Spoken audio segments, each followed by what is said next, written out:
This is the morning update on the Dow. Dow is up. The bull is up 371 points, going up toward resistance. If we take a look at the SPX, we make a new high in the SPX. We take out that resistance. SPX 6000 looks like the bull is pushing it to 6000 on the SPX. If we take a look at the NASDAQ composite, we can see it's up 61 points.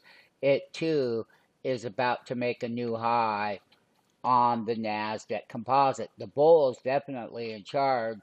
NASDAQ 100 right here, right up on the high, going to make a new high in the NASDAQ 100.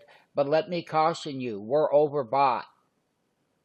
Yes, these are bull readings on the indexes, and all the rest of them that we have, they're working just fine. So once again, beware, be cautious, know when to take profits. This is the index update at this moment with a hurricane coming to South Florida. A lot of October volatility is on the way.